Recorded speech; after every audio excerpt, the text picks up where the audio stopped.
Yes, now bless now, people. Don't forget to rest now. There's ROCKSTEADY, King of the Pit TV, signing in. Looking like Hulk Hogan. Weezer, 30 years of the Blue Album. They've put out a collection of demos. Were all of these songs on the Blue Album? I think there was a couple of numbers on here that weren't actually on the Blue Album because I'm not too familiar with them.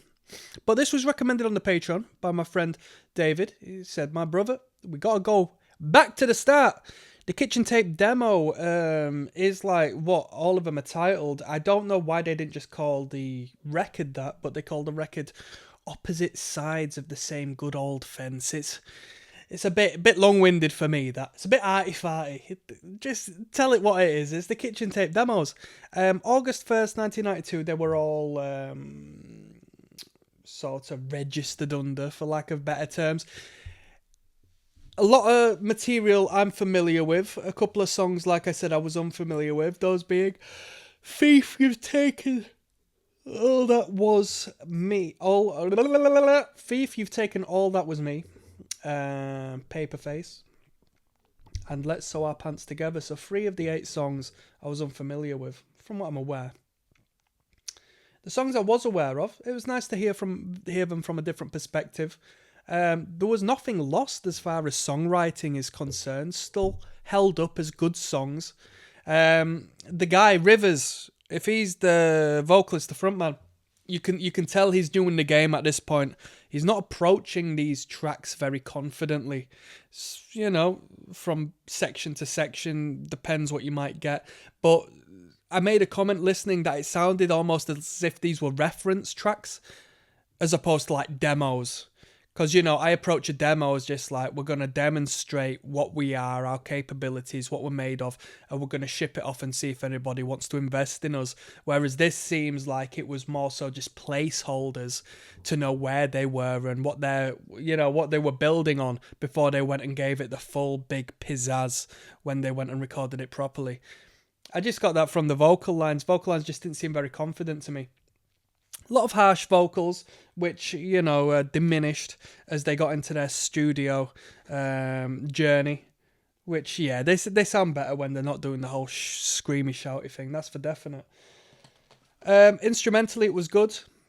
As far as production-wise is concerned, I mean, obviously, with them being demos, we don't necessarily want to focus too much on the production, but it worked better for some songs than it did for some others. Say It Ain't So didn't work as well as The World Has Turned and Left Me Here. I think like the open chords sounded a lot better, created a great sort of soundscape with this particular way of producing the songs.